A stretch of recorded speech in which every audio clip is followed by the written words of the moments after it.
el profesor doctor Roberto Ayala, sociólogo, profesor de la Escuela de Sociología y de la Maestría en Sociología de la Universidad de Costa Rica, autor de, entre sus obras últimas, el Marxismo y Globalización Capitalista, Sociología Histórica del Torrijismo, Marxismo y Filosofía, y tiene también diversos artículos sobre epistemología de las ciencias sociales, teoría sociológica, teoría del desarrollo y filosofía.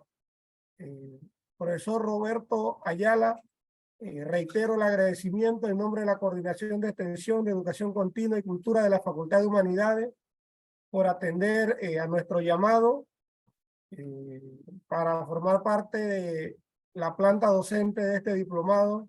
Sin más, reiterar nuestro agradecimiento. Bienvenido, profe, y está el espacio para usted. Tiene exactamente hasta las 2:50 para luego irnos a un receso de 10 minutos. Muy bien, buenos días a todas, a todos. En primer lugar, agradecer al diplomado de metodología de la investigación de la Facultad de Humanidades de la Universidad de Panamá y al profesor Díaz por la invitación a participar en esta actividad.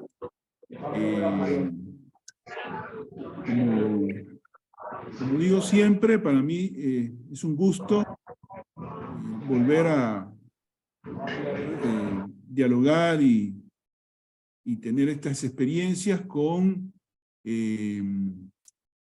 los colegas y estudiantes de la Facultad de Humanidades de la Universidad de Panamá. Yo soy graduado de la Escuela de Sociología de la Universidad de Panamá en licenciatura, así que siempre es un gusto poder volver, aunque sea por esta vía virtual, ¿no?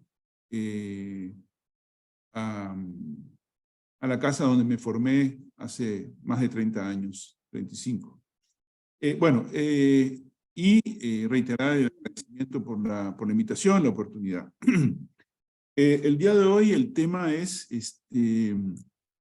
las contribuciones de la teoría marxista a la investigación en ciencias sociales, ¿no? Entonces es un tema muy interesante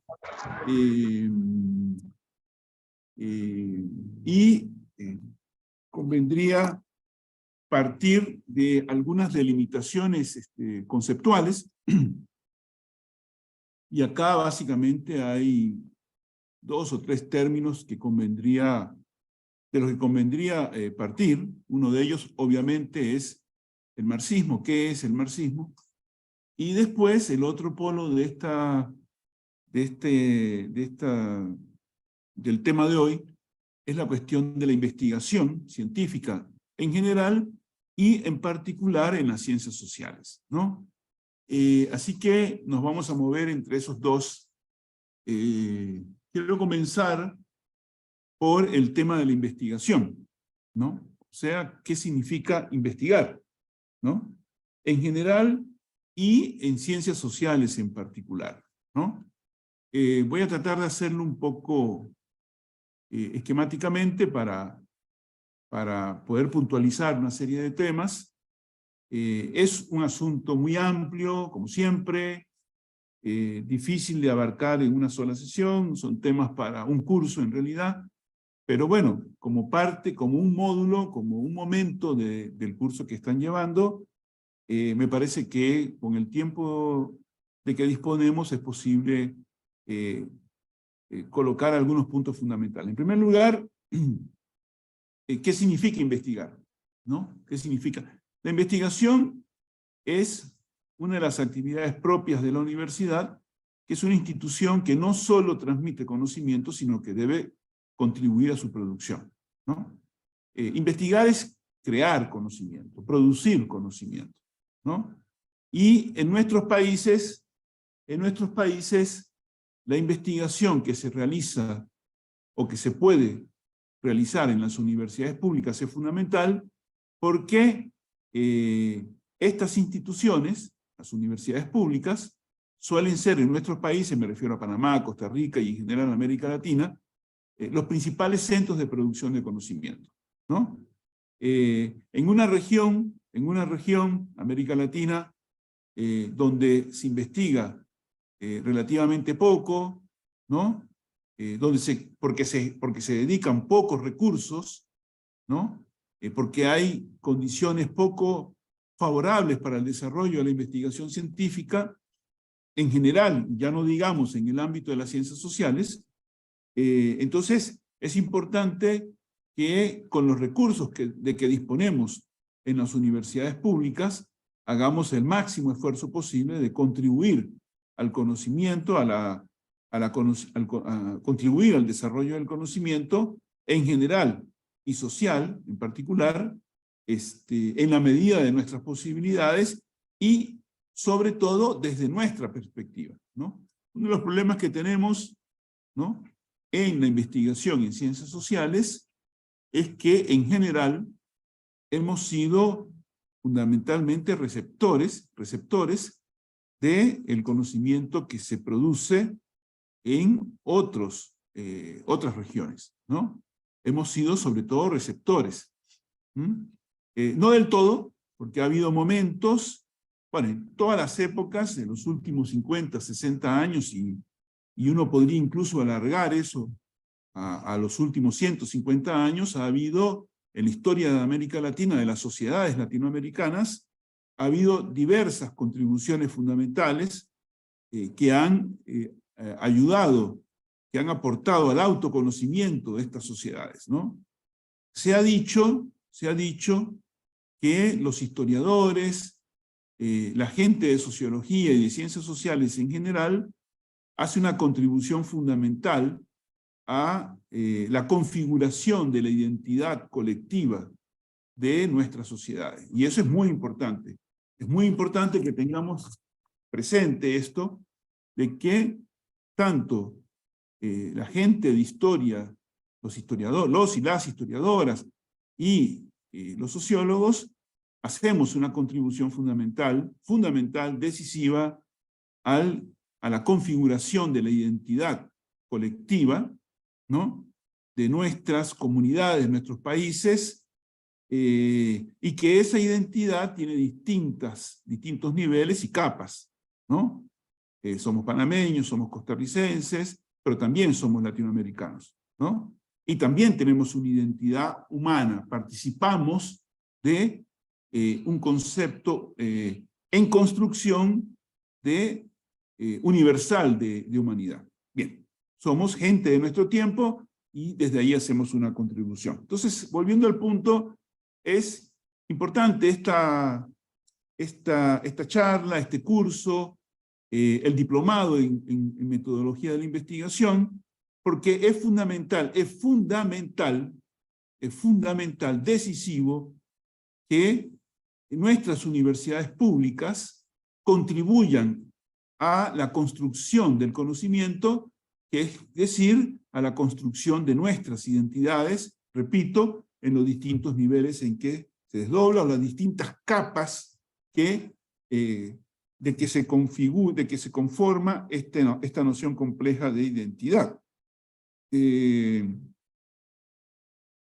La construcción del conocimiento es fundamental porque nos permite conocer mejor el mundo en que habitamos, el mundo natural y el mundo social, el mundo natural del que venimos y el mundo social que construimos.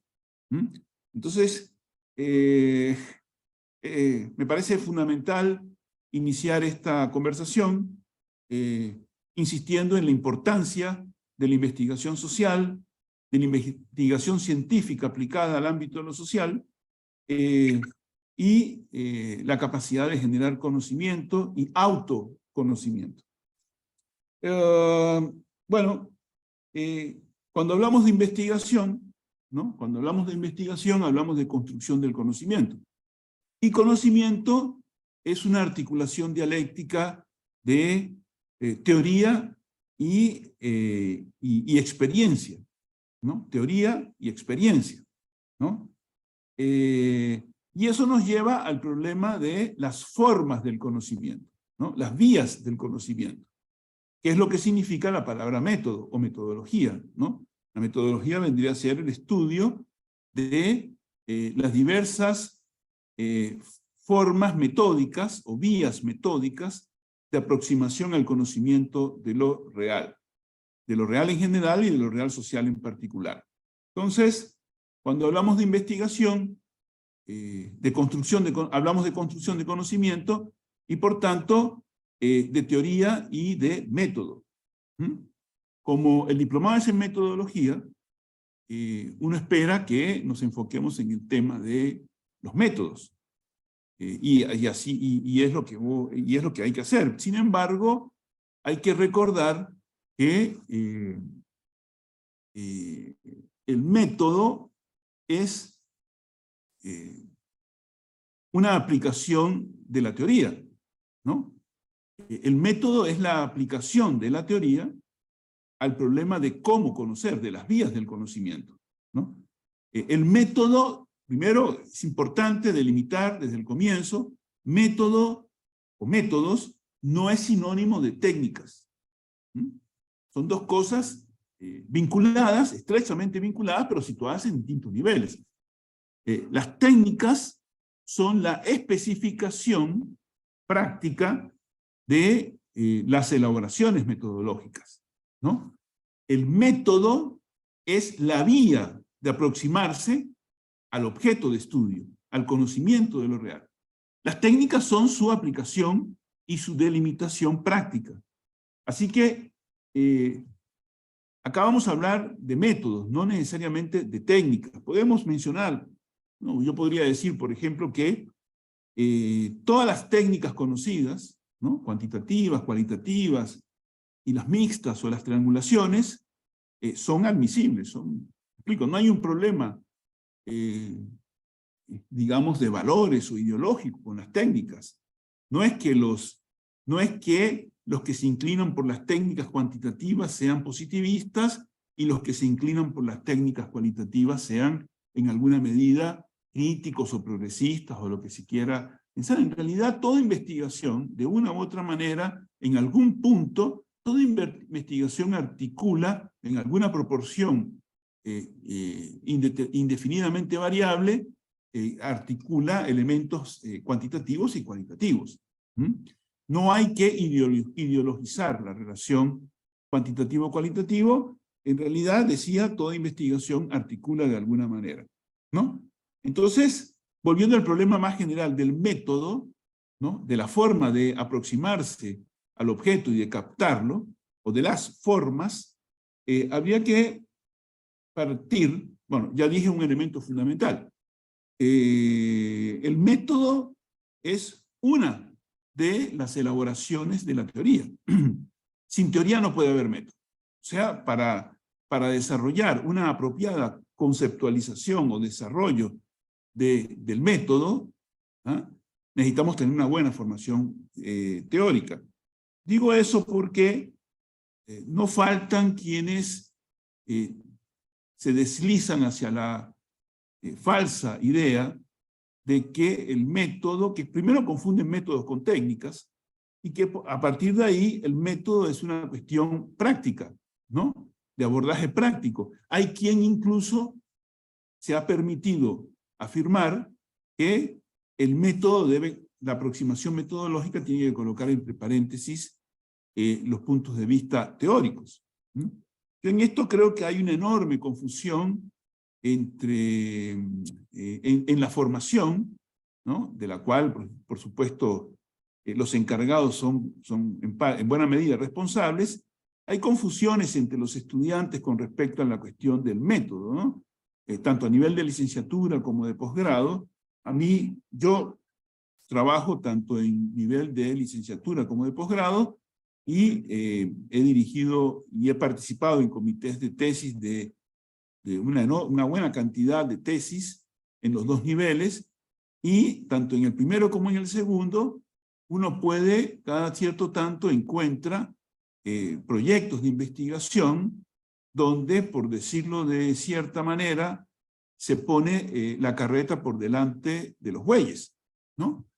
¿En qué sentido? En el sentido de que proyectos de investigación que aún no han avanzado lo suficiente en la clarificación del objeto de estudio y del marco teórico de aprehensión del objeto, sin embargo, ya van muy adelantados en la cuestión metodológica o la metódica de la investigación. Incluso he visto proyectos de investigación en los cuales no se tiene todavía claramente formulado el objeto, pero ya están elaborando el cuestionario de recolección de información, ¿no? Gente que todavía no tiene claridad de qué es lo que quiere investigar, cuál es el objeto de estudio, ya está entrando en la fase de recolección de información.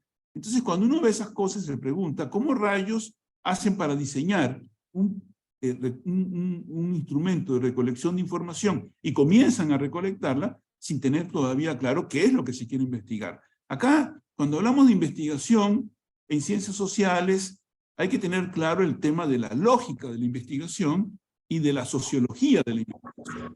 Son dos cosas estrechamente vinculadas, pero que no son lo mismo. Hay una lógica de la investigación.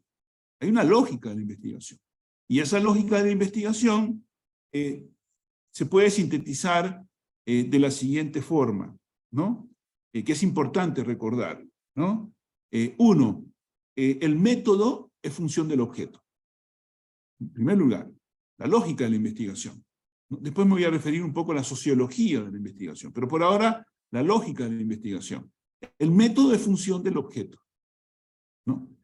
No hay un discurso metodológico en general, ¿no? Salvo en unos cuantos supuestos, ¿no? Sobre metodología muy generales, ¿no?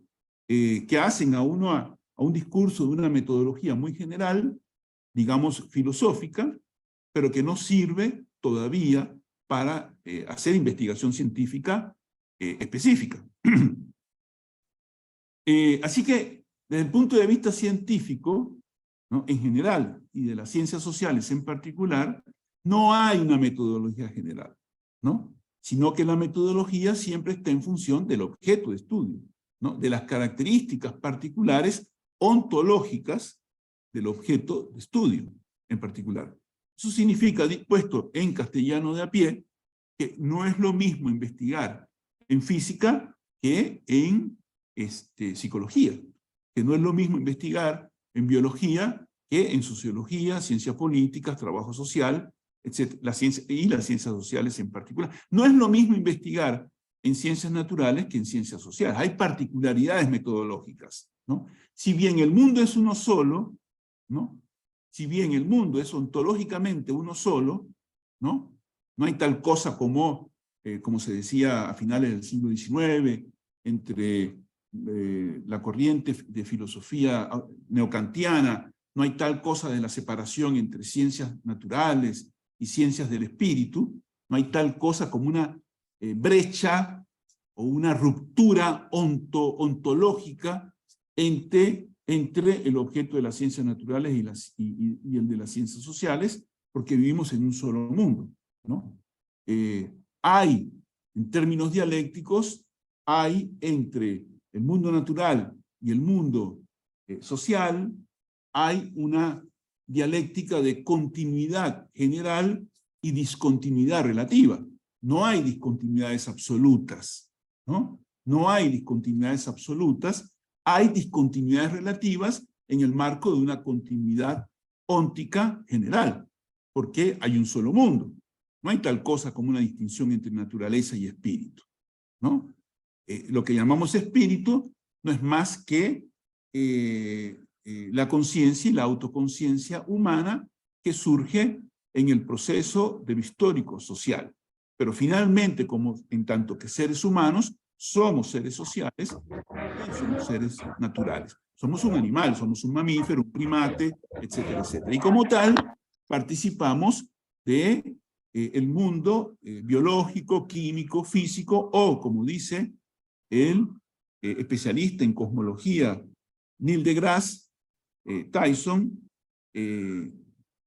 somos polvo de estrellas.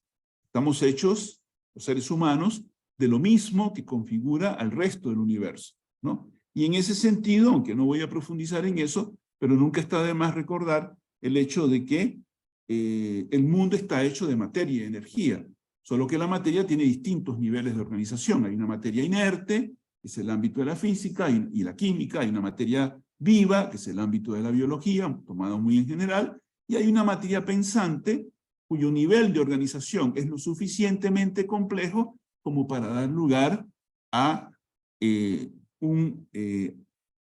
una criatura racional como el ser humano, ¿no? Un primate bípedo con un cerebro lo suficientemente grande y complejo como para desarrollar conciencia, inteligencia, autoconciencia y a partir de ahí problematizar su relación con el entorno, ¿no? Mientras el resto de los animales se relaciona con el entorno a partir del esquema rígido de su configuración genética evolutiva, los seres humanos tienen la capacidad, repito, a partir de el desarrollo biológico contingente de un cerebro grande y complejo, un animal bípedo, un primate bípedo, importante recalcar eso, ¿no? Los demás primates genéticamente próximos a nosotros, contemporáneos, no son bípedos, son cuadrúpedos. Los chimpancés, los bonobos, los gorilas, pueden caminar en dos patas, pero son por un tiempo, pero son fundamentalmente cuadrúpedos. Nosotros somos el único primate existente bípedo. Y un animal bípedo que libera sus manos, ¿no? Y cuyo cerebro comienza a crecer, desde el Australopithecus, etcétera, etcétera, desarrolla una enorme capacidad de inteligencia, una enorme capacidad potencial de pensamiento racional, y eso le permite pensar su mundo y pensarse a sí mismo y operar entonces conscientemente, actuar conscientemente sobre las condiciones naturales de las que viene, de las que surge, e ir construyendo paulatinamente un mundo social, ¿no? Que todavía está en trance de conocer y controlar, ¿no? A eso me voy a referir en la segunda parte de la charla, cuando comience a hablar sobre el tema del marxismo, ¿no? Pero en todo caso, en eso consiste la evolución social y cultural humana. Es el único bicho existente en el cual la evolución cultural se superpone y subsume, ¿no? Se superpone y subsume a la evolución biológica. Mientras todos los demás animales están presos a la lógica biogenética de su evolución natural, nosotros somos el único bicho conocido por ahora, ¿no? En el cual lo cultural subsume a lo biológico, ¿no? La evolución cultural toma control sobre la evolución biológica y la dirige. No, bueno, más adelante puedo insistir un poco más en eso. Si alguien tiene alguna pregunta, también puede formularla. De hecho, si digo algo que no queda del todo claro, basta con levantar un poco la mano y puedo tratar de dedicarle algunos minutos más a cualquier punto. Continúo. Entonces decía, en cuanto a la lógica de la investigación, ahora lo digo más rápido, ¿no? Más gráficamente. El método de función del objeto. A ver, el método es una construcción teórica, es una aplicación de la teoría, ¿no? Entonces, nuestra concepción metodológica, ¿no? Está en relación con nuestras premisas, las premisas ontoepistemológicas de las que partimos, ¿no? El método, ¿no?, que elegimos, que desarrollamos, que aplicamos, está en relación con nuestras concepciones ontoepistemológicas, sean ellas conscientes o no. Todos partimos de premisas ontoepistemológicas, implícitas o explícitas, ¿no? Expresas, ¿no? Reconocidas o no, porque no hay ciencia sin filosofía. Toda ciencia, ¿no?, la ciencia en general y toda ciencia particular, toda hipótesis científica se apoya en premisas racionales, filosóficas, no científicas, ontoepistemológicas. No hay tal cosa. La idea de que la ciencia puede prescindir de las hipótesis racionales, ¿no?, que no son científicas, es una ilusión positivista. Es una ilusión positivista. Así que hay premisas ontoepistemológicas, racionales, filosóficas, en la ciencia en general y en toda ciencia en particular, en toda hipótesis científica, en toda investigación científica. Entonces, en primer lugar, el método es una construcción desde la teoría y la metateoría ontoepistemológica. En segundo lugar, el método de función del objeto, ¿no? La forma de aproximación específica a un objeto depende del carácter de ese objeto, del carácter ontoepistemológico, ontológico de ese objeto. En segundo lugar, el objeto es una construcción teórica, ¿no? Como dicen los autores del oficio del sociólogo, que es bueno supongo que es bueno que verlo en los cursos de epistemología, y es importante que todas las personas que llevan cursos de ciencias sociales o ciencias naturales deberían llevar un curso de epistemología general y específica. Es decir, si yo estudio biología, debería llevar un curso de epistemología general y además un curso de epistemología de la biología, y con tanta más razón en las ciencias sociales y en la sociología en particular. Entonces, el método de función del objeto, el objeto se construye teóricamente, porque no está dado, como dicen los autores del oficio del sociólogo, ¿no? El objeto no está dado, sino que se construye. Nosotros, la mayor parte de las personas legas, tienden a aproximarse a la investigación científica desde una base ingenua, realista, ¿no? Desde un realismo ingenuo. La mayor parte de las personas sin adiestramiento, y muchas personas con adiestramiento en alguna disciplina científica particular, asume ingenuamente de que la realidad es tal como la vemos, ¿no? Lo que podríamos llamar un realismo ingenuo, ¿no? De que nuestros sentidos efectivamente nos comunican o nos ponen en contacto con lo real. Pero en primer lugar, más en esa postura ingenua, de realismo ingenuo, ¿no? Dos problemas. Uno, en primer lugar, nuestra percepción está siempre mediada por por el ámbito cultural al que pertenecemos, ¿no? La percepción está culturalmente mediada. Así que lo que percibimos varía de acuerdo a nuestra capacidad de percepción, varía de acuerdo a la matriz cultural de la que provenimos, ¿no? Esa es la razón por la cual, históricamente, personas de distintos y muy distantes lugares han percibido el mismo objeto de manera diferente, ¿no? Para los aztecas y para los incas, el sol era una divinidad. Para nosotros es un objeto, es una estrella, pequeña, muy pequeña, ¿no? En la escala de las estrellas en la Vía Láctea y en el universo conocido. Nuestra estrella, el Sol, es una estrella relativamente pequeña, bastante pequeña, ¿no? Colocada en un punto específico de la galaxia, y la galaxia, por su vez, en un punto específico del universo. O sea, en una inmensidad. Piensen ustedes que solo en nuestra galaxia, la Vía Láctea, según los especialistas, conocemos 100.000 millones de estrellas, 100.000 millones de soles. Entonces, eso es lo que hoy sabemos sobre el universo, la Vía Láctea y nuestro sistema solar. Hoy, dentro de 100 o 200 años, nuestra imagen del mundo en el que vivimos va a ser considerablemente diferente, porque estamos en un proceso de investigación y de conocimiento, de creación de conocimiento, que constantemente está desplazando el horizonte de lo conocido.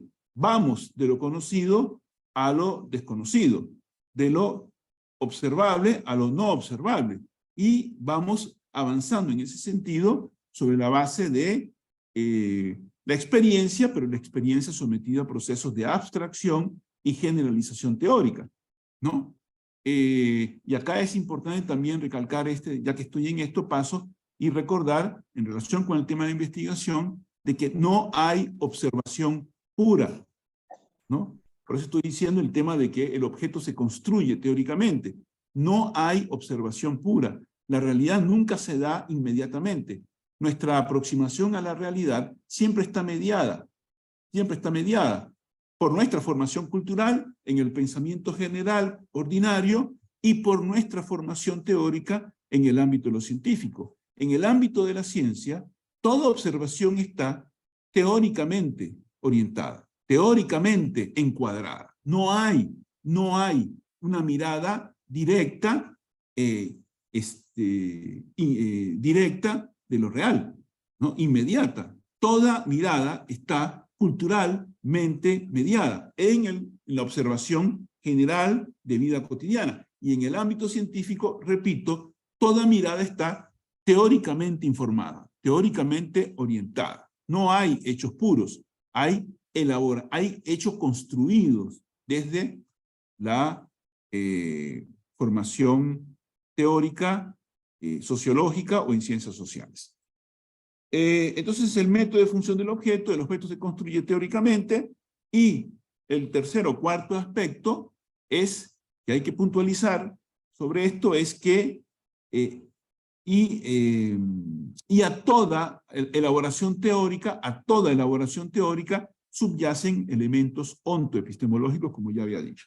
Entonces, el método es una aplicación de la teoría, el método de función del objeto, el objeto se construye, ¿no?, teóricamente, y a toda teoría, a toda hipótesis científica subyacen premisas, supuestos ontoepistemológicos que es deseable que se hagan expresos, explícitos, reconocidos, porque lo que la mayor parte de la gente que hace ciencia,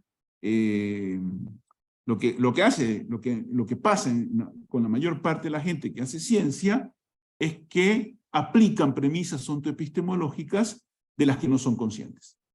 Todo el mundo funciona en la ciencia, y en las ciencias todo el mundo funciona con una carga filosófica, solo que la mayor parte no es consciente de ello. La mayor parte incorpora elementos filosóficos que están allí, diluidos en el ambiente cultural e intelectual en que funcionan. El sentido común que impera en la academia, que suele ser empirista positivista. La mayor parte de los y las investigadoras funcionan con un sentido común, empirista positivista, un sentido común imperante en la academia. Voy muy lento, así que voy a acelerar. Entonces decía, lo primero para discutir el problema de metodología es partir del carácter del objeto. Si el método es función del objeto, no puedo hacer investigación, ¿no? Ni puedo hablar sobre metodología si primero no dedico unos cuantos minutos, unas cuantas sesiones al problema de la especificidad ontoepistemológica de nuestro objeto de estudio, del objeto de estudio en particular.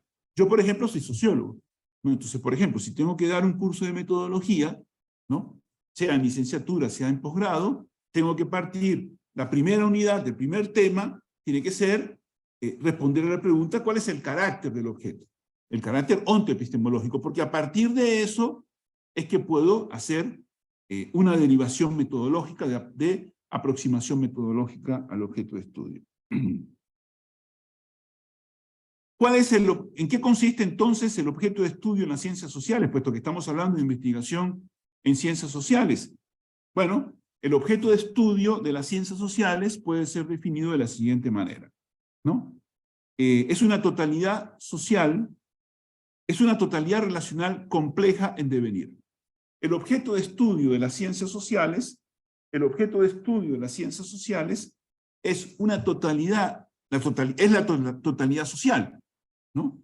Pero la totalidad social es una totalidad relacional compleja en devenir. Explico esa definición. Primero, ¿por qué totalidad? Bueno, porque lo real es complejo. Es decir, lo real, social en este caso, ahora me voy a referir a lo social, lo real social no es un plano, sino que son distintos planos. ¿no? Son distintos planos y dimensiones que interactúan entre sí. Los distintos planos y las distintas dimensiones, económico, político, institucional, las subjetividades, etcétera, etcétera, etcétera, lo político, ¿ah? Todas están interactuando entre sí, incluyendo ahí las subjetividades, las individualidades, y tiene distintos niveles lo real social, ¿no? Desde, por ejemplo, el ámbito más micro, ¿no? De lo subjetivo y la intersubjetividad, ¿no? Hasta los aspectos más macro, histórico-sociales, ¿no? Los grandes procesos histórico-sociales. Todos los niveles de complejidad de lo real social tiene distintos niveles de complejidad y por tanto la aproximación teórico-metodológica tiene que captar esos distintos niveles de complejidad, traduciéndolo se traduce en distintos niveles de abstracción. A partir de ahora voy a hablar no de metodología, sino de lo teórico-metodológico, porque en realidad lo que tenemos son categorías teórico-metodológicas. En la medida en que la metodología es la aplicación de premisas teóricas, ontoepistemológicas, entonces lo que tenemos en realidad es una aproximación teórico-metodológica, porque la metodología es relativa al marco de teoría sustantiva y al marco metateórico del que parte el investigador. No es lo mismo, es un empirista, no es lo mismo la aproximación al mismo objeto de estudio de un empirista positivista que de un organicista, ¿no? Holista, o un pensador dialéctico. Son tres posiciones, en principio, generales, ¿no? El empirismo positivismo, el organicismo funcionalista, evolucionista, y una perspectiva dialéctica, ¿no? Histórico-social, etcétera, etcétera. Entonces, generalizando. Entonces, lo primero es definir, decía, el carácter del objeto de estudio de las ciencias sociales, que es una totalidad relacional. ¿Cómo? Es una multiplicidad estructurada y jerarquizada que interactúa, esa interrelación produce totalidades, ¿no? El concepto de totalidad en ciencias sociales y en la discusión metodológica es muy controvertido porque ha sido rechazado, negado por la tradición empirista positivista, que es por mucho la hegemónica, la que reporta a lo tradicional, históricamente tradicional en las ciencias en general y en las ciencias sociales en particular, ¿no? Y los empiristas positivistas, los empiristas sobre todo, suelen ser atomistas, ¿no? E individualistas metodológicos. Así que rechazan los conceptos generales y entre ellos una perspectiva de totalidad. En el caso del positivismo, puede haber positivistas atomistas, puede haber positivistas individualistas metodológicos, que no es lo mismo que el atomismo, exactamente, hay una diferencia, pero también puede haber positivistas organicistas evolucionistas. Por ejemplo, en sociología, Durkheim y la tradición sociológica que se desprende a partir de Durkheim es una concepción positivista ayornada, ¿no? Que incorpora el organicismo y el evolucionismo. Entonces hay una forma de positivismo actualizado, modernizado, que se hace cargo de estos avances en materia de investigación científica, en materia de modelos ontoepistemológicos, como es el tema del evolucionismo, el organicismo evolucionista. Es importante la tradición sociológica que se desprende de Durkheim, porque se conecta con algunas concepciones de la teoría de sistemas y con el estructural funcionalismo norteamericano y algunas otras corrientes estructuralistas, ¿no? La influencia de Durkheim en la posteridad sociológica y científico-social, antropológica, etcétera, ha sido muy importante. El marxismo y el pensamiento dialéctico, que no es lo mismo, de paso, aclaro eso desde el principio, ¿no? El marxismo incorpora el método dialéctico y la razón dialéctica, la racionalidad dialéctica, pero no todo pensador dialéctico necesariamente es marxista. En realidad, hay muchos pensadores científicos que incorporan, conscientemente o no, la dialéctica como método, sin ser marxistas, evidentemente. Entonces, en este caso me voy a referir básicamente a los pensadores y científicos dialécticos que además son marxistas. Entonces, para el marxismo, el objeto de la sociología y de las ciencias sociales es entonces una totalidad relacional compleja en devenir, que significa que esta complejidad estructural, ¿no?, esta multiplicidad estructurada que interactúa y que por tanto es relacional, además es dialéctica en el sentido de que la interacción no es armónica, sino que la interacción está repleta de tensiones, contradicciones, ¿no? Está tensionada, ¿ah? No es armónica, ¿no? Y por tanto, la interacción, la interrelacionalidad produce movimiento, porque el movimiento es cambio, ¿no? Si el mundo estuviese en equilibrio, en armonía, no habría cambio. Hay cambio porque el mundo, ¿no?, en que vivimos, en sus distintos niveles, no es armónico, ni tiende al consenso, al contrario, es lucha de los diversos factores que constituyen lo real, natural o social, interactúan de manera desequilibrada, ¿no? Lo real es la combinación de lo desigualmente desarrollado, y esa combinación de lo desigualmente desarrollado produce un movimiento, ¿no? Produce un movimiento que es cambio, y en eso consiste la historia. Si no hubiese cambio no habría historia, pero si no hubiese cambio estaríamos muertos, ¿no? Solo lo que está muerto no cambia, ¿no?, porque está reducido a polvo de estrellas. Entonces, el mundo interactúa, los diversos componentes interactúan, y el sentido histórico de ese movimiento va a estar determinado por las condiciones de la interacción, ¿no? Es decir, como los distintos componentes interactúan, pero no tienen el mismo peso, ¿no? Es decir, lo real es complejo, es decir, articula una multiplicidad de factores interactuando, pero los distintos factores no tienen el mismo peso. Y esa relación tensionada entre los distintos factores es lo que determina la vección o el sentido del movimiento de lo real, ¿no? Para poner un ejemplo corto, rápido, ¿no? Por ejemplo, en el mundo de hoy hay una serie de factores interactuando. El presente se moldea a partir de las interacciones el futuro se moldea a partir de las interacciones del presente, ¿no? El futuro estará determinado por los resultados de las luchas del presente, ¿no? Pero en el presente hay una serie de factores interactuando, pugnando por determinar el futuro, el movimiento histórico.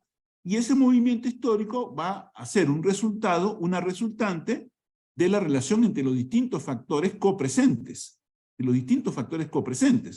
Entonces, por ejemplo, en el momento, en la actualidad, en la contemporaneidad, hay una serie de factores hay una diversidad de factores interactuando y que van a contribuir a moldear el futuro, a modelar el futuro, como cosas como, por ejemplo, la crisis económica general, en sus distintos niveles, crisis de empleo, crisis de inflación, la crisis bancaria que surgió recientemente con la quiebra del Silicon Valley Bank, y otros, y el efecto en cadena que ha desatado.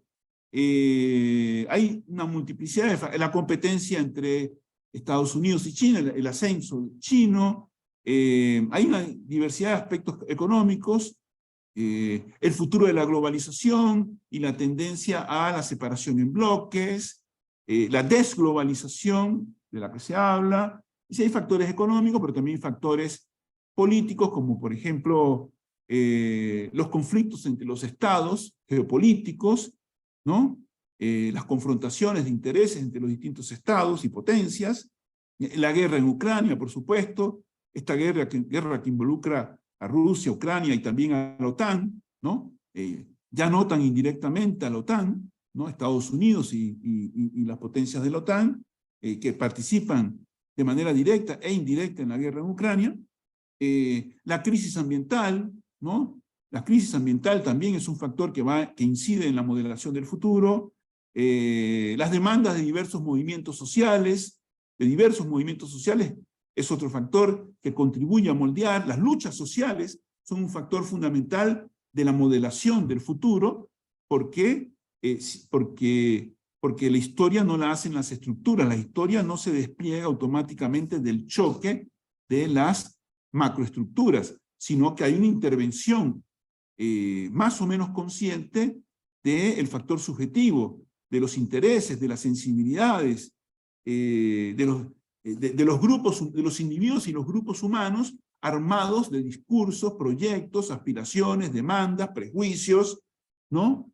Sistemas de significaciones sociales, ¿no? Ideologías, representaciones, ¿no? Es decir, las subjetividades cumplen un papel en la historia también, ¿no? Y se enfrentan a los procesos objetivos, que por su vez dependen de la acción de los seres humanos. Los procesos objetivos no son una entelequia, una metafísica, sino que los procesos objetivos, los grandes macroprocesos, son un resultado de la acción humana, ¿no? De la acción humana heredada. Y la acción humana en el presente tiene que lidiar con ese resultado de la acción humana heredada, que es el mundo objetivo.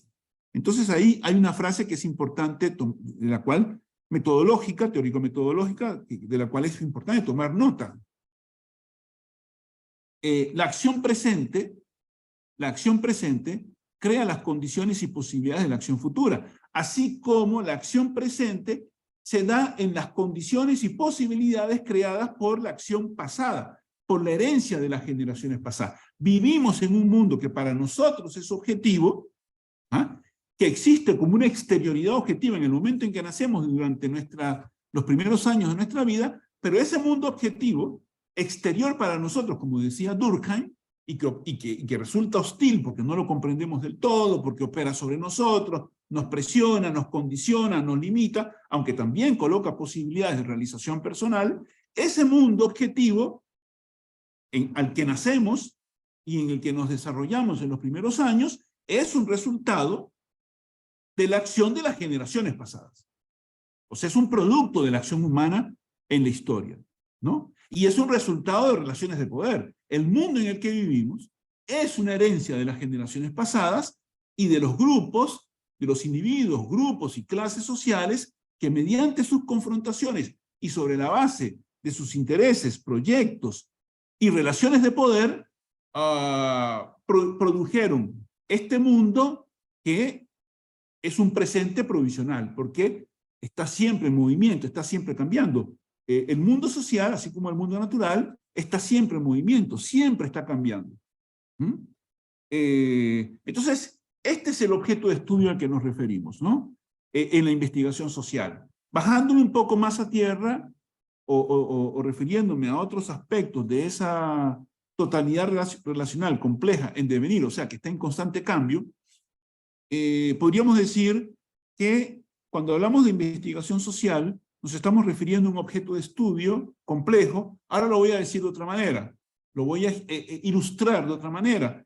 ¿Qué significa complejidad? Otra manera de ponerlo. ¿Qué significa complejidad? Una interacción dialéctica entre lo macro y lo micro. ¿Qué es lo macro? Los grandes procesos sociales, ¿no? Los macroprocesos, ¿no? Que son la economía en sus distintos niveles, la política, la geopolítica, ¿no? Las guerras, ¿no? La crisis climática. Todos estos procesos, los grandes movimientos sociales, las grandes tendencias sociales, los grandes cambios culturales que se cristalizan en universos simbólicos, ¿no? En grandes ideologías, etcétera, etcétera.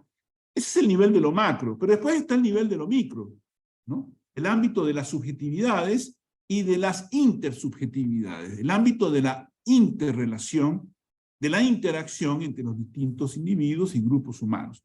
Entonces, en este ámbito, en la investigación sociológica, en los debates teórico-metodológicos, en ciencias sociales y en sociología, digamos que históricamente se han delineado dos campos, ¿no?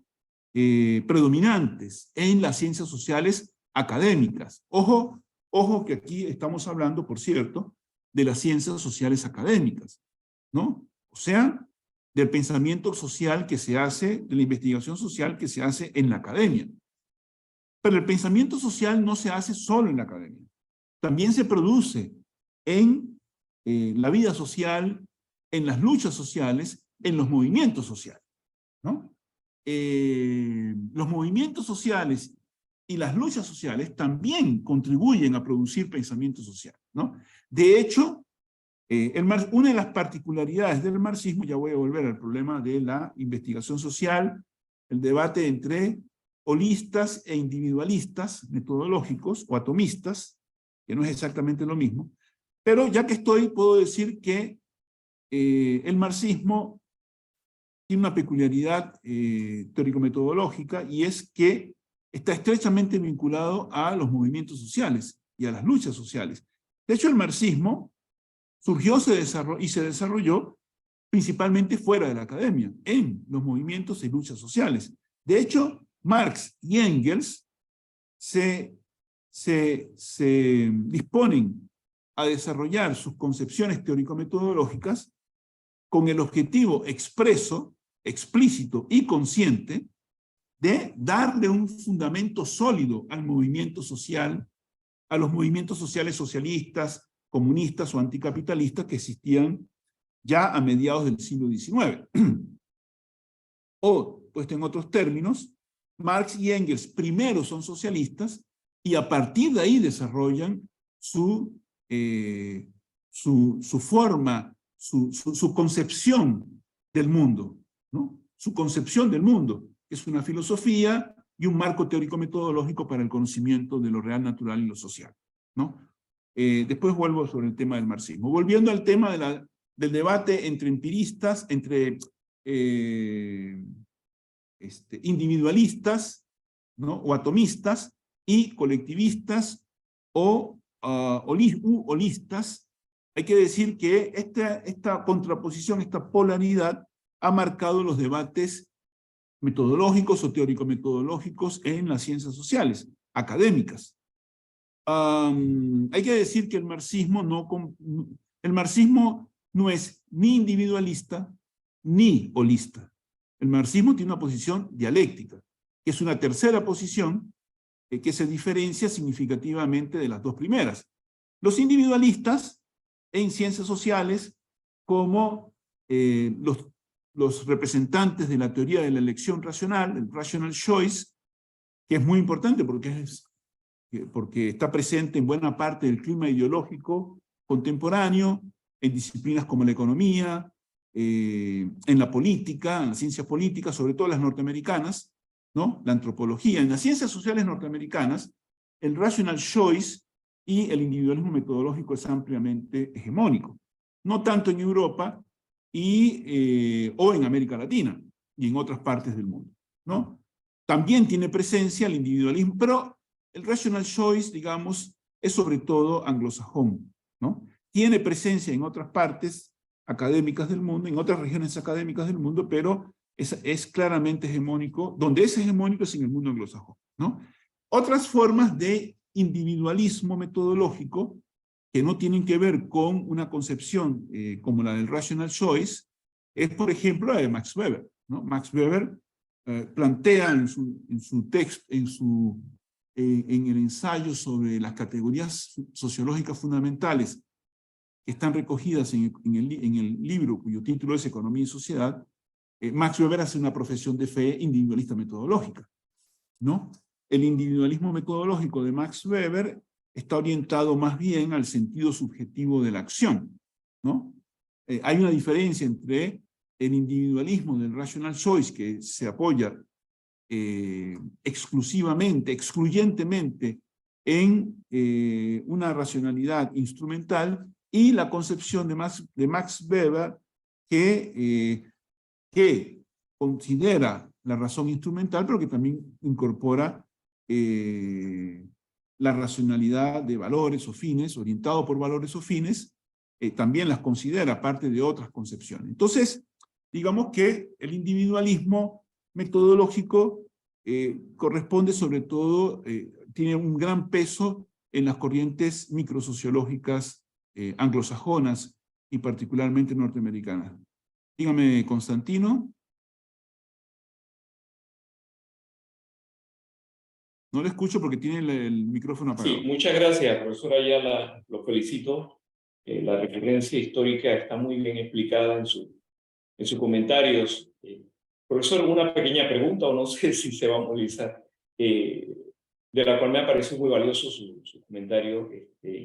Usted hace referencia al atomismo, al holismo y al individualismo propiamente, y me lleva en la conducción como poco estudioso de las ciencias políticas en dos interpretaciones: cómo se ajusta cuando uno analiza y contextualiza el tema del socialismo, de la cual deriva el científico y el utópico. Y el utópico genera el marxismo-leninismo, trotskismo, guevarismo y todo lo que las corrientes derivadas del socialismo científico. En cambio, acá en el utópico se prevé un poco lo que surge en el tema de la socialdemocracia y la social cristiana, siguiendo un poco el precepto de lo que el Papa León XIII hiciera en la encíclica Rerum Novarum. Pero hay muchos esquemas planteados que son fascinantes para el estudio y comportamiento detrás de lo que viene a ser ese enfoque. Y otra duda, profesor, me surge más que nada también con el tema del estructuralismo. Cuando uno analiza, y yo lo recuerdo en las Javerianas, las discusiones que teníamos sobre Gramsci, Weber, Poulantzas, incluyendo a Nietzsche, los distintos estructuralistas plantean una diversidad de corrientes que convergen o divergen muchas veces, pero que a uno lo lleva al terreno de entenderlo de una visión del holismo o del individualismo propiamente, o no sé si individualismo. Allí oriénteme, profesor, porque me ha parecido muy valioso el enfoque que usted está brindando. Si me puedes especificar la primera. La primera, profe, es que más que nada, ¿cómo se aplicaría este fenómeno a la corriente cuando, por ejemplo, el marxismo, si lo quisiéramos nada más llevar al científico, porque usted lo planteó muy bien cuando habló de la dialéctica, y cuando uno lee a Carlos Marx, detrás del materialismo histórico, el materialismo dialéctico, hay un enfoque en el Capital, ¿no? Para poder entender las valoraciones de los modos de producción y todo ello. Pero después, cuando uno mira y visualiza el enfoque que dieron posteriormente otros socialistas dentro de la corriente del socialismo científico, como el señor, hasta el Che Guevara, pues me acabo de olvidar el nombre, el de China, se me acaba de olvidar el nombre. Mao Zedong. Maoísmo, inclusive el señor que fue asesinado por Stalin, todos ellos hicieron unos planteamientos enfocados en la corriente, y cómo esas corrientes se adecuaron, porque yo recuerdo a mi profesor del pensamiento político en los Javerianos nos decía que no hay cosa más complicada que poner a maoístas, guevaristas, marxistas, leninistas y todo ello en un solo lugar, porque habría una contraproducente discusión que al final terminaría un desastre, porque no hay como acuerdos ni consenso muchas veces, sino más disenso, más discusiones que van contrario censo a lo que se ha planteado. Y eso es válido, porque en eso consisten los debates, ¿no? Yo lo veía desde esa óptica, profesor, desde el enfoque que usted está abordando, pero claro, profundizando mucho más en el socialismo científico, que claro, tiene una serie de grandes pensadores que forjaron distintos enfoques, ¿no? Dentro del mismo. Sí, bueno, los debates teórico-políticos al interno del marxismo son muy complicados y vienen desde el siglo XIX, y antes de los debates dentro del marxismo había debates entre los socialistas utópicos, llamados utópicos, las distintas corrientes de comunistas, anarquistas, ¿no? Son célebres los debates Marx y Engels con la izquierda hegeliana, con Bauer, con Weitling, y con Proudhon, en fin, con Kropotkin, con los anarquistas, con Bakunin, y un anarquista. Es decir, los debates entre los socialistas de la época, y después los debates entre los marxistas, qué sé yo, Bernstein, ¿no? Que es el primero que postula una concepción reformista, a finales del siglo XIX, comienzo del siglo XX, los debates de Bernstein con Rosa Luxemburg, y otros, Kautsky, Lenin, bueno, los Trotsky, Bukharin, todos esos debates, y los debates posteriores a la Revolución Rusa, entre trotskistas y la corriente oficial, digamos, vinculada a la Unión Soviética, a los llamados stalinismo, y después el maoísmo. Esos debates teórico-políticos bueno, tienen obviamente relación con lo que estoy planteando, pero suponen elementos otros, muchos otros elementos que no voy a ver hoy por el tema, que es investigación social y marxismo. Es un tema más académico lo de hoy, y no político. Lo político siempre está presente, pero digo, no hay una relación directa del tema de hoy con esos temas más políticos, pero lo que sí conviene, solo para no dejar sin una base de respuesta, los debates internos entre los socialistas en los distintos momentos históricos que ya he mencionado, tienen que ver con problemas gruesos, porque la construcción del proyecto emancipatorio y la transición hacia una sociedad, hacia la construcción, al inicio de construcción de una sociedad postcapitalista que ha superado la desigualdad social estructural, la explotación del trabajo humano, y que comienza a superar las distintas formas de opresión, ¿no? Como el racismo, la homofobia, el patriarcado, etcétera, etcétera, la xenofobia, choca con elementos muy complejos y que solo se pueden resolver en la práctica y sacar conclusiones a posteriori. Es decir, la acción política, hay una lógica política, el marxismo formula, plantea, propone una lógica política, pero esa lógica política tiene que ser puesta a práctica en la experiencia. Entonces la historia es el conjunto de las experiencias, de los ensayos y errores, los múltiples errores, ¿no? Porque además el adversario es extremadamente poderoso, el enemigo, las fuerzas que defienden el status quo, como usted sabe perfectamente, constan de una ingente, de una cantidad enorme de recursos materiales, culturales, simbólicos, políticos, mediáticos, ¿no? Entonces es una lucha titánica. Y en esa lucha titánica no controlamos el escenario en el que se da la lucha, cometemos errores también, y todo eso es fuente de polémicas. Cada decisión en la lucha política por el proyecto emancipatorio, cada decisión comporta múltiples opciones.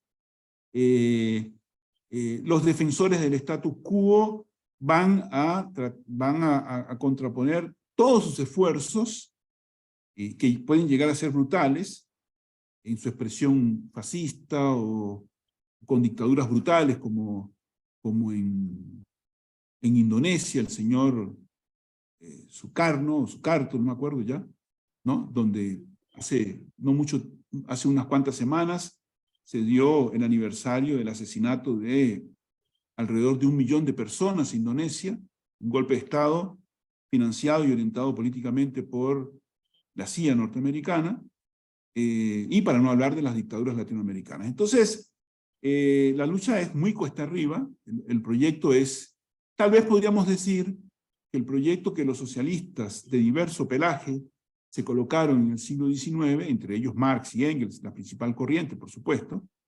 es un proyecto desmesurado. En realidad, si lo pensamos un poco, el objetivo de superar una sociedad dividida en clases, como el capitalismo, es un objetivo extremadamente ambicioso y que está plagado de dificultades y que induce al error, ¿no?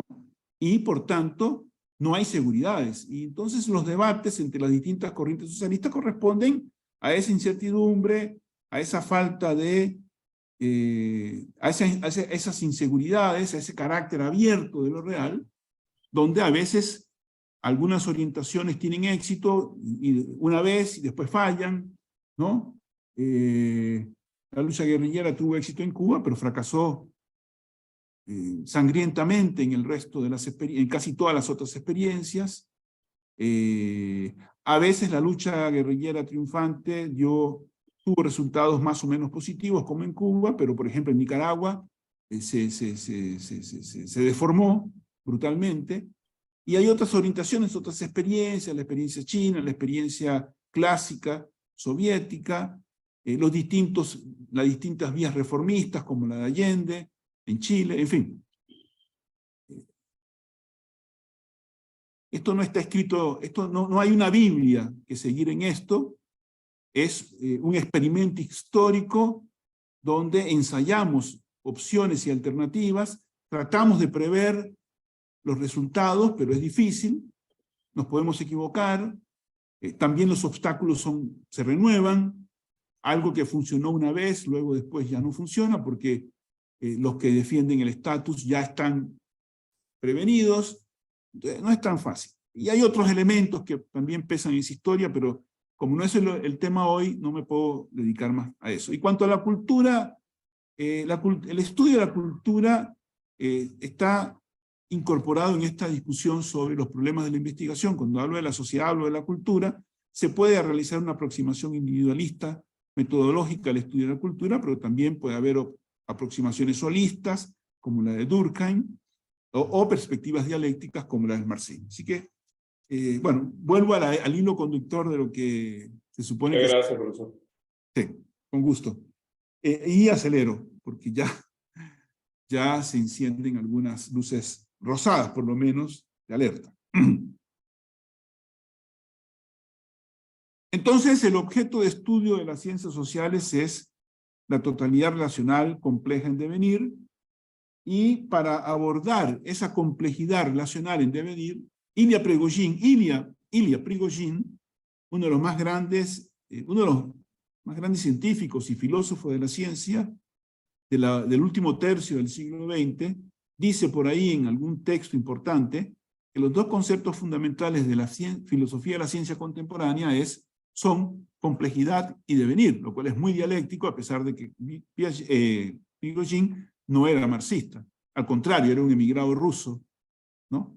Piaget, por ejemplo, probablemente el más grande epistemólogo del siglo XX, decía que hablaba de estructuralismo constructivista, genético, ¿no? E incorporaba el pensamiento dialéctico también en su concepción de lo real.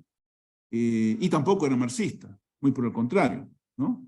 Era un suizo de clase media bien, y los suizos, como viven muy arriba, ni se enteran de lo que pasa abajo, en el mundo pedestre, ¿no? Nuestro.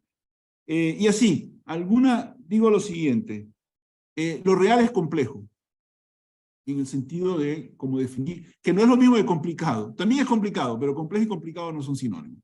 Lo real es complejo, y para decirlo rápido, la dialéctica es el pensamiento de lo complejo, ¿no? Desde el punto de vista del marxismo, la complejidad de lo real no puede ser abordado ni por el empirismo individualista, ni por el organicismo holista.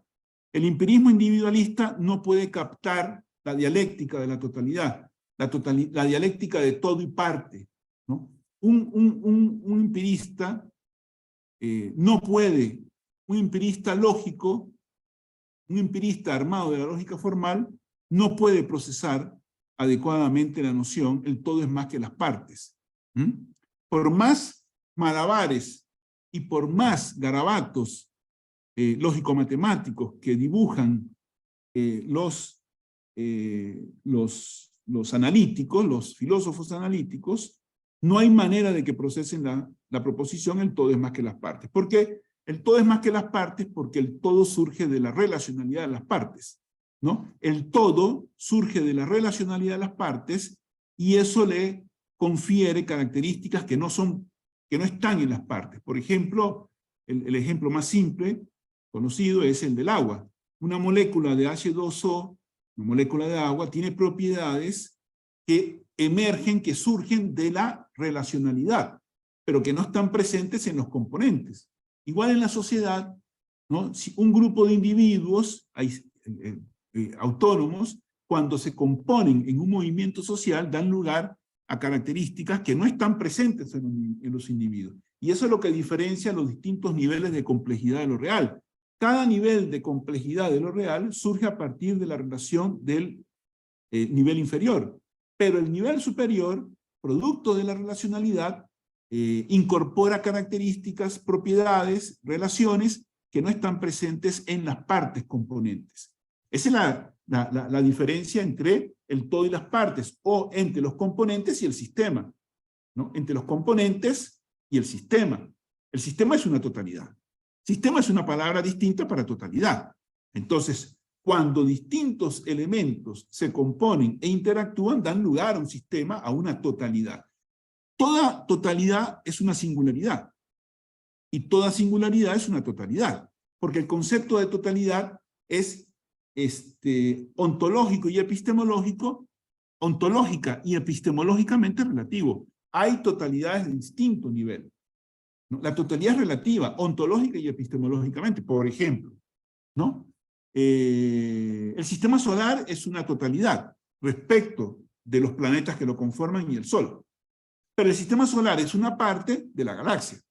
¿Entiende? Entonces, el sistema solar surge de la interacción de los planetas y el Sol. El sistema solar, por su vez, es una parte que, interactuando con otras partes, contribuye a la estructura y dinámica de la Vía Láctea, de la galaxia. Así que la noción de totalidad es relativa, onto y epistemológicamente. El marxismo es dialéctico porque capta la importancia de la totalidad relacional en devenir. ¿Eso qué significa? Por oposición a los individualistas y atomistas, el marxismo parte de que fuera de la totalidad, ojo, fuera de la totalidad no hay diversidad. Fuera de la totalidad hay fragmento. Pero el fragmento no significa porque es relacional, porque no es relacional. Repito, fuera de la totalidad no hay diversidad, hay fragmento. Y el fragmento no significa porque no es relacional, ¿no? Por ejemplo, si yo digo bajo, bajito, eso no significa nada. Solo significa si yo coloco en relación bajito con otra. Una persona es baja porque lo ponemos en relación con otras personas que son de tamaño promedio, alto o gigantes, ¿no? Por ejemplo, Shaquille O'Neal, el jugador de básquet de la NBA, es un tipo de 2 metros, más de 2 metros 10 centímetros, ¿no? Sin embargo, Messi, el gran jugador de fútbol, no llega al 1,65 m. Entonces, Messi es bajito porque tenemos a Shaquille O'Neal como referencia. Gente muy alta, mediana o baja. O personas que tienen una condición más que baja, ¿no? Los llamados enanos, aunque yo sé que esa palabra ya no es políticamente correcta, pero para entenderlo. Entonces decía, fuera de la totalidad no hay diversidad. Hay fragmento, pero el fragmento no significa porque no es relacional. Para hablar de diversidad, la diversidad supone la totalidad relacional, supone la multiplicidad. Hay diversidad en la totalidad. En la totalidad relativa, decía. Yo, por ejemplo, soy una totalidad considerando mis órganos, mis tejidos, mis partes, pero yo soy un todo, ¿no? Como individuo, pero soy una parte de los grupos en los que yo me incorporo y de la sociedad como un todo. La ciencia, la discusión sobre investigación científica es muy importante porque la ciencia es muy importante. Quiero hacer una defensa del conocimiento científico. El conocimiento científico tiene un enorme potencial emancipador. El futuro de la humanidad depende del desarrollo científico. Yo sé que en las últimas décadas ha habido una irrupción de corrientes irracionalistas que ponen en cuestión el valor de la ciencia. Entre ellos, los más conocidos son las concepciones posmodernas, ¿no? Que son individualistas, subjetivistas, relativistas, absolutos, ontológicos, ¿no? O relativistas, subjetivistas, son los posmodernos, ¿no? Son básicamente irracionalistas, ¿no? Subjetivistas, y cuestionan el valor de la ciencia y de la capacidad de la ciencia para construir conocimiento objetivo, ¿no? No hay verdades absolutas, porque el conocimiento no puede agotar el objeto. El sujeto conocente no puede agotar el objeto, lo real, porque el conocimiento es una aproximación a lo real. No hay tal cosa como un concepto que agote lo real. El conocimiento es una aproximación a lo real, aproximaciones sucesivas. Pero el conocimiento puede captar de manera aproximada a lo real, de manera lo suficientemente adecuada como para fundar la práctica, nuestra práctica humana y social. Entonces el conocimiento no es absoluto, no tiene que serlo. Basta con que sea aproximado, ¿no? Entonces, por ejemplo, si diseñamos un cohete que va a la luna, se posa, no se estrella, se posa, baja una rampa, sale un robot que se pasea por allí, recolecta piedras, vuelve, sube por la rampa, se sube la rampa y el cohete despega y vuelve a la Tierra y no se estrella contra la superficie, el conocimiento que diseñó todo ese experimento y ese artefacto no es un conocimiento perfecto, pero es lo suficientemente bueno para cumplir la tarea.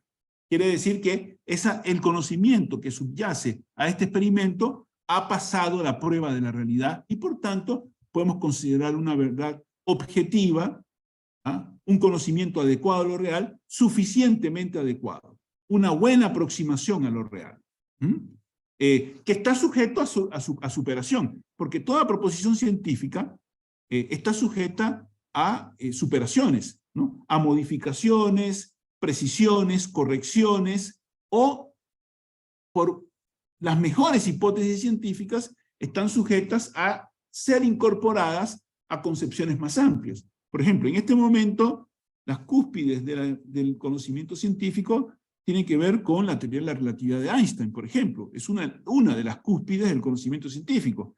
Pero la teoría de la relatividad de Einstein, que es una de las mejores teorías científicas de que disponemos, no es perfecta.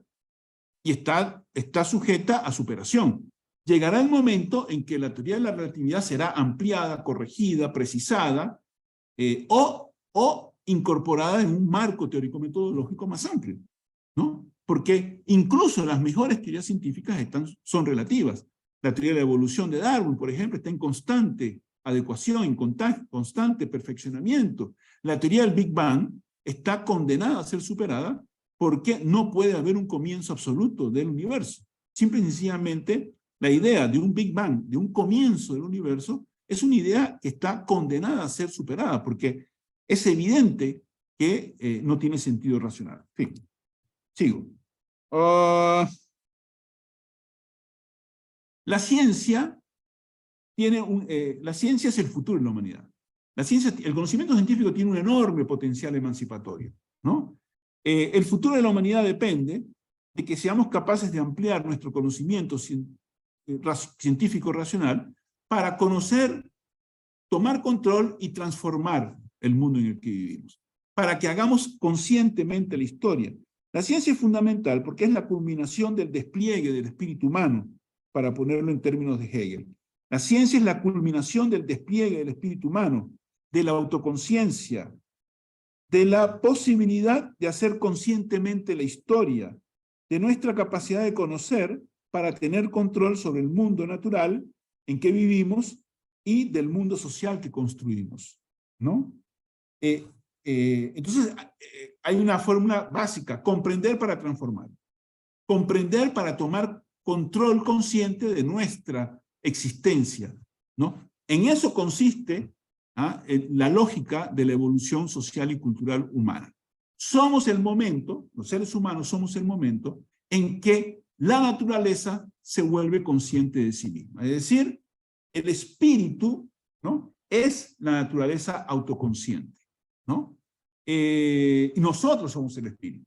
El espíritu, en el lenguaje de Hegel, es la humanidad, la libertad, la razón, desplegándose en la historia. La historia es el proceso de autoproducción humana, ¿no?, de autogénesis, de ontogénesis de lo humano, ¿no?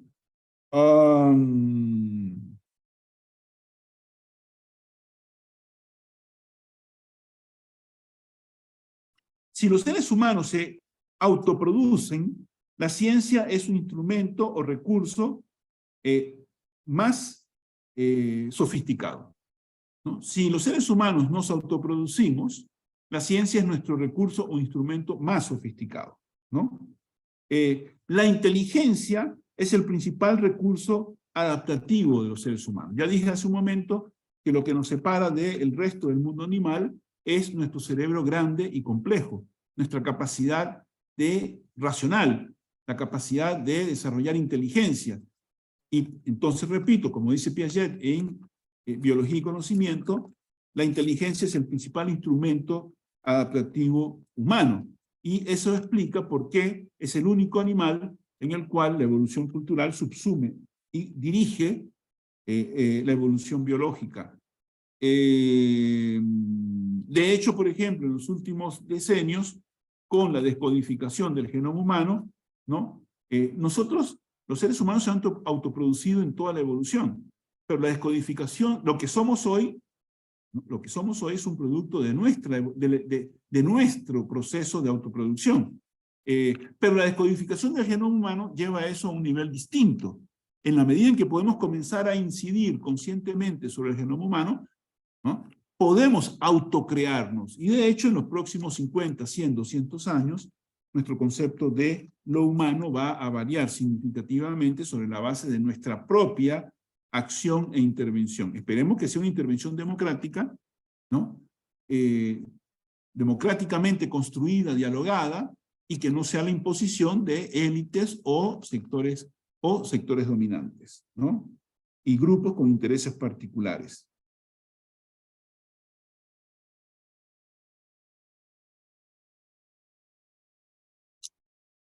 Y, bueno, decía que el marxismo no es ni empirista ni holista. Hablé un poco del empirismo, pero ahora voy a tener que acelerar porque se acaba el tiempo. Hablé un poco del empirismo, que es individualista metodológico y que fragmenta lo real, y no permite pensarlo, por tanto. Es decir, eso no quiere decir que el empirismo, positivismo no puedan hacer contribuciones a nuestro conocimiento. Por supuesto que contribuciones parciales muchas pueden hacer, y de hecho buena parte de la ciencia contemporánea ha sido hecha conscientemente sobre la base de postulados empiristas positivistas. Aunque hay que decir que la ciencia contemporánea de los últimos 200 años es consciente o inconscientemente materialista y dialéctica, ojo. Es decir, una cosa es decir que Darwin tenía una mentalidad, una autoconciencia empirista positivista, y otra cosa es que la teoría de la evolución desborda los límites empiristas positivistas de la ciencia. Es decir, la teoría de la evolución es materialista y dialéctica en sí, pese a la conciencia científica de Darwin. Lo mismo pasa con Freud, lo mismo pasa con Einstein, y lo mismo pasa con los mecánicos cuánticos. Lo mismo pasa con buena parte de los científicos naturales y sociales de los últimos 200 años. ¿Por qué? Porque la obra supera al obrador. La obra supera al autor, ¿no? Porque cuando un científico o una científica realiza una acción, ¿no? Digamos Marie Curie, por ejemplo, en una científica como Marie Curie, confluyen consciente e inconscientemente un clima cultural e intelectual, ¿no? Un clima cultural e intelectual que está operando, que ha sido interiorizado, que es inculcado y que opera independientemente de los niveles de conciencia que tenga el investigador o investigadora particular, ¿no? Entonces decía, pero aparte del empirismo está el holismo, el llamado holismo. El marxismo no es holista porque el holismo es una concepción organicista de la totalidad, donde el todo se impone a lo micro, lo individual. Para el marxismo debe haber una interacción dialéctica de lo macro y lo micro, ¿no? Del todo y las partes. En una concepción de la totalidad donde el todo se impone a las partes y de alguna manera aplasta a las partes, entonces donde lo colectivo es lo fundamental, es lo que llamamos una concepción holista, organicista, que la podemos ver en diversos pensadores sociales como Durkheim, como el estructural funcionalismo de Parsons, y en varios teóricos de sistemas, ¿no? Donde en muchos estructuralistas, donde la estructura se impone al individuo, a la subjetividad. El marxismo no comparte esas concepciones, sino que parte más bien de una teoría, repito, donde lo micro y lo macro se producen recíprocamente y donde la relación entre las distintas partes, la relación ponderada entre las distintas partes determina la lección. Hablé poco de marxismo, bueno, ya he hablado bastante de marxismo, voy ahora a decirlo de manera más cablegráfica, ¿no? Ya dije lo de que estamos hablando de métodos, no de técnicas. El objeto se construye, no está dado, ¿no? Cosa que pueden ustedes revisar en el texto del oficio del sociólogo de Bourdieu y compañía. Y otro aspecto muy importante del oficio del sociólogo, que es un libro que les recomiendo ver e incorporar en los cursos, si es que no lo han hecho, otro aspecto importante que plantea Bourdieu et al. Es la ruptura con la familiaridad. Hacer ciencias sociales, hacer sociología, implica romper con la familiaridad, ¿no? Todas las personas de a pie tienen una cierta comprensión práctica del mundo en el que viven, ¿no? Es decir, saben orientarse en su mundo de vida cotidiana con relativa eficacia y funcionalidad, pero a medida que el mundo social se aleja de su mundo de vida cotidiana, pierden comprensión, pierden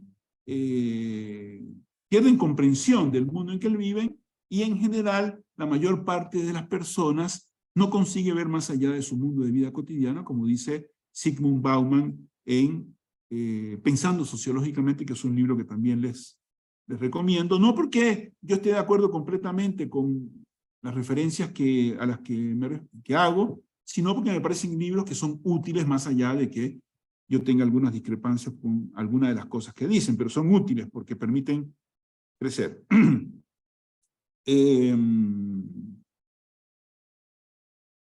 Entonces, es decir, no se puede pensar, a ver, todo investigador, no importa cuál sea el objeto de estudio que ustedes desarrollen, cualquier objeto de estudio, cualquier problema de investigación, entonces, en relación con lo que ya he dicho, todo objeto de investigación se sitúa en algún punto de la interacción macro-micro, ¿no?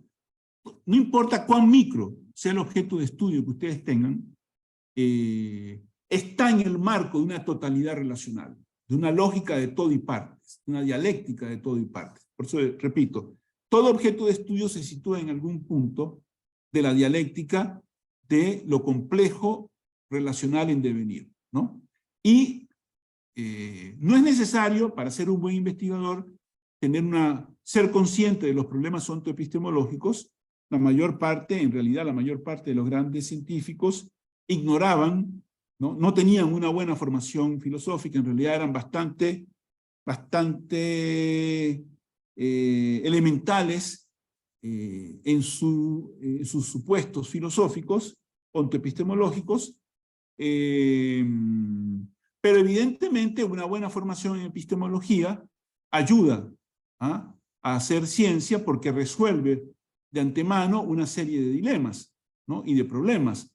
Uno se ahorra un montón de problemas si tiene una buena formación en epistemología. Por ejemplo, en sociología, la discusión sobre el concepto de sociedad, ¿no?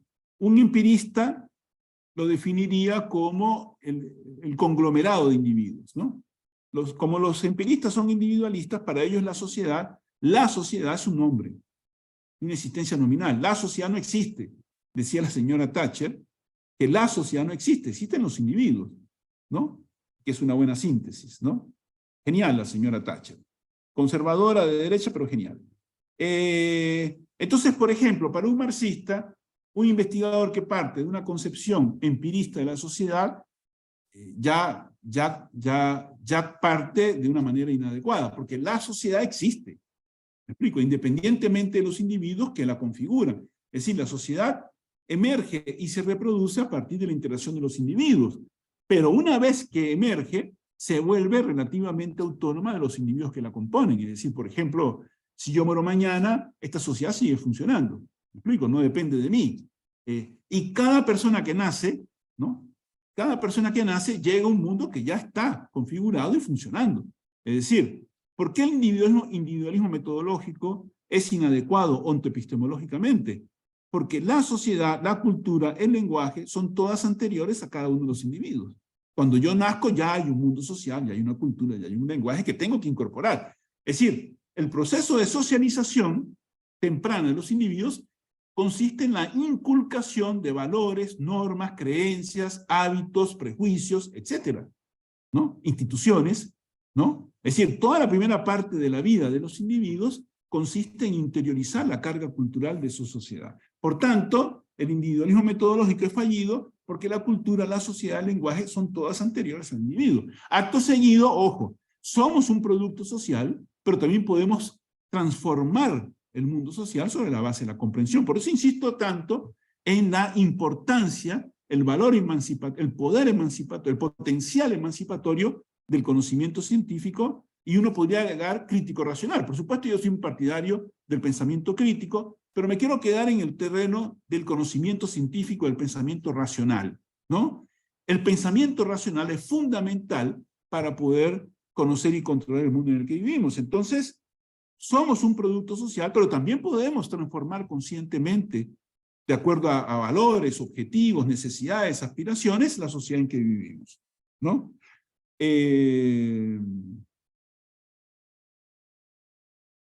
Sí. Esa es la razón por la cual el marxismo no es un determinismo. No hay nada más tonto, sea conscientemente o no, cuando se dice que el marxismo es un determinismo, es un economicismo. El marxismo parte de una teoría. El marxismo es una teoría de la totalidad social compleja en devenir, apoyada en un análisis de economía política, ¿no? El marxismo es una teoría de la totalidad social en devenir, apoyada en un análisis de economía política. O, en otra concepción, el marxismo es una crítica del capitalismo, una crítica radical del capitalismo en el marco de una teoría materialista inmanente de lo histórico-social. Y para ir terminando, voy a pedir unos 5 o 6 minutos más, ya que comenzamos un poco tarde, para completar y que no se me queden cosas en el tintero. Ya dije que todas las técnicas son... esto no es una discusión sobre técnicas, es un problema de método. Las técnicas son cuestiones muy prácticas, pero vale la pena decir que todas las técnicas son admisibles en la investigación. Las cuantitativas, cualitativas, la triangulación, ¿no?, de las dos primeras. Las técnicas es una cuestión que depende de las necesidades prácticas de la investigación. Otra cosa es el problema del método, porque el método ya requiere una elaboración teórica de acuerdo al carácter ontológico del objeto, o ontoepistemológico del objeto, como ya decía. Por otro lado, hay mucha discusión sobre los distintos métodos, que el empirista, que el hermenéutico, que la lógica formal. La lógica dialéctica, el método dialéctico, es, como decía al principio, el pensamiento de lo real complejo.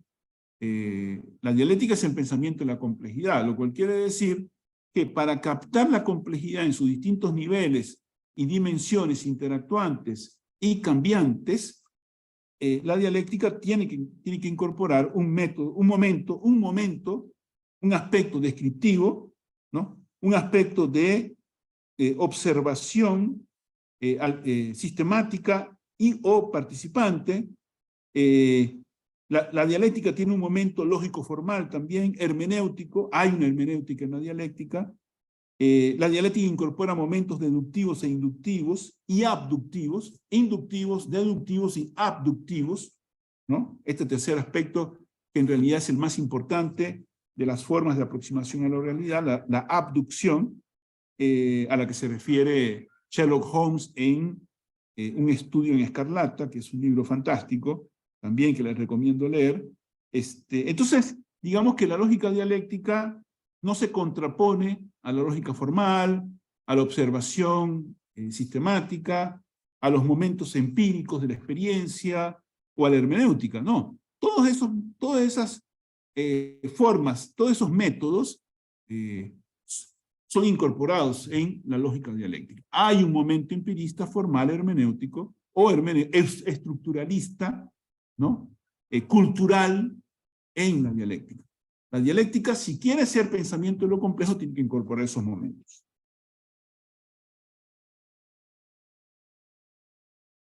Y para ir terminando, entonces, solo especificar, el materialismo histórico, esto requeriría más desarrollo, pero bueno, ya el tiempo se agota.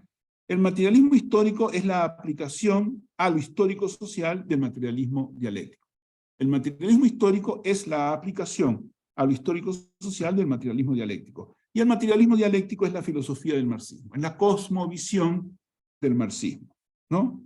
Y ese método es el materialismo histórico como teoría de lo histórico-social del marxismo, tiene como base principal el concepto de praxis, ¿no?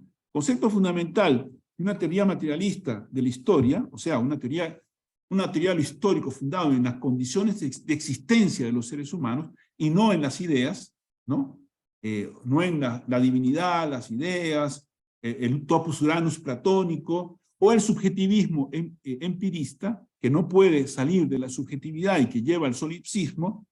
El materialismo, la dialéctica es una concepción de lo real, el materialismo histórico es una concepción de la real, social, que se apoya, que parte de las condiciones sociales de existencia, materiales, de los individuos, ¿no? De la forma como los individuos se organizan en cada sociedad para producir sus medios de vida, para proveer a su subsistencia.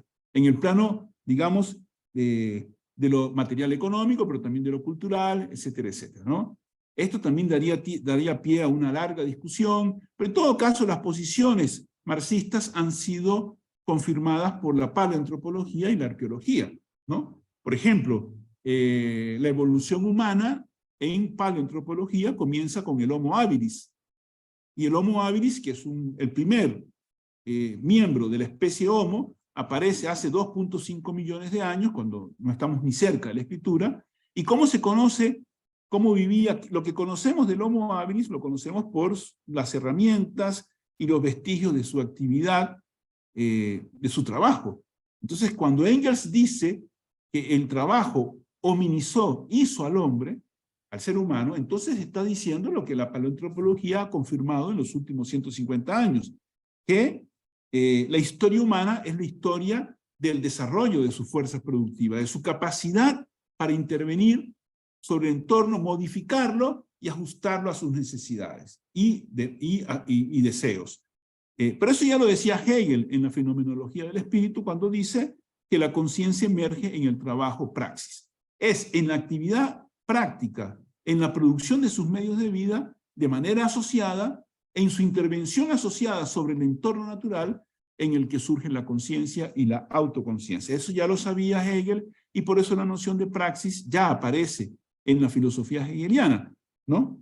Antecediendo a Marx, ¿no? Que le da una elaboración dialéctico-materialista, colocando la dialéctica sobre sus pies. La historia no es el despliegue del espíritu, la historia es el despliegue del espíritu, pero para entender el despliegue del espíritu hay que entender las condiciones sociales de existencia de los seres humanos de carne y hueso. Y a partir de allí podemos ocupar, del concepto de praxis del materialismo histórico, nos podemos ocupar de conceptos como cultura, socialización, vida cotidiana, sentido común, ideología, economía, teoría de las clases, Estado, capitalismo y un montón de otras cosas que seguramente en una oportunidad futura podremos abordar con un poco más de detenimiento estos últimos aspectos que quedaron un poco atropellados, prensados al final de la charla. Muchas gracias.